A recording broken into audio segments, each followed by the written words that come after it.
welcome to Gen Z's Jiu-Jitsu Technique of the Week. We are working on mount attacks this week, so I wanted to show you a classic. This is a great Seraphin special from my coach Jeff, but I love incorporating this as a mount choke.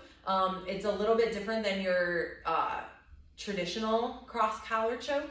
This, we're going to be utilizing the hips and bringing the hips forward, which delivering your whole body into a choke versus just your lats and upper body makes a huge difference. And it's really, really brutal. And I think it's awesome, especially for women, because we have so much power in our hips. So let me get Eric down here in mount.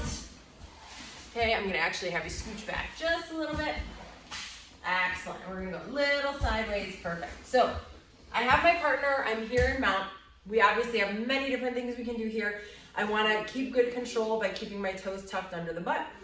And something that's always that I found useful and that I like to teach a lot is it's going to be hard, especially in gi, when somebody's trying to defend the choke, right? They know they have the grips. They know someone can come in and start getting grips and choke them, right? It's a little bit more choke friendly than necessarily a no-gi. So I want to start using a free hand to loosen up the lapel and help assist my first grip, right? First grip is going to be super strong, and there's so many things off this first grip. So I'm going to start loosening up, opening up. I'm sitting heavy onto the hips. I'm not necessarily in high mount for this move. And I want to make sure my knees are wide so I have good base. And I keep the toes tucked, like I said, so that way he can't start escaping through the legs. Okay, nice and heavy. Anchoring. I'm going to use this free hand, palm up. I'm going to start driving my hand all the way to the mat. So if he's defending with his arms, like he's probably going to be, right, I still can get my hand through versus just trying to come over to the top to the collar. Now that I'm here, my knuckles touch the mat. I want to go ahead, make a nice fist so my wrist is strong and I don't hurt my wrist. And I'm going to lay my forearm and elbow down the center of his chest. Now, I need to display my weight and counterbalance kind of a little bit by posting my hand to the side, because when I do this, I am giving him an option for a bridge and roll escape. He can isolate my arm. So I need to be sure that I can shift my weight so he can't take me that way. I don't want to be too narrow over him. When I'm ready, I'm going to paint the mat over, and I'm going to use my elbow to open up his head. I don't want to just come in here, I see this all the time, and try coming in for the grip, right? He's going to defend that. Okay, so what I want to do is I want to open up that space. So I use my elbow and I really open his head. I transition my elbow to my forearm. You see all this space I have now, and I can get my second grip. I'm going to get a thumb in grip. I'm going to set it. I don't want to mess around with it, so I have to get the grip before I transition.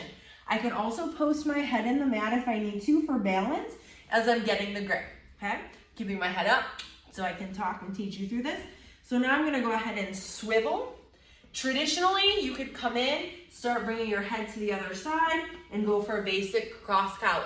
That's great. I might get all the way to the mat, then I might have to pull up a little bit, elbows in close, and we're always straightening the wrists, right? So that that blade can go right in the carotid. The difference here is when I swivel up, I still straighten the wrists. Okay, I'm going to flare. I'm going to bring my elbows to my hips, to my ribs, but I'm going to posture looking straight ahead, and I'm going to bring my hips forward.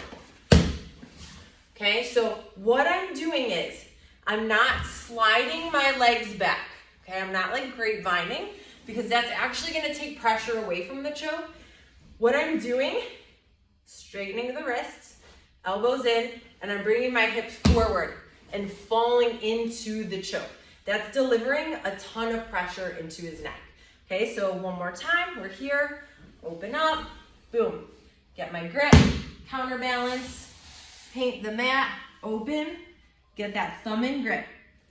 Transition, swivel, straighten, elbows in, look ahead, and come forward. It's a quick choke, so you want to let go as soon as they tap, and I use my toes under his butt to kind of catch myself so that I'm falling a little more slowly. How'd that feel, Eric? Sucked. Ha, awesome. I hope that helps. Any questions, leave them below in the comments, and we'll see you guys next week. Bye.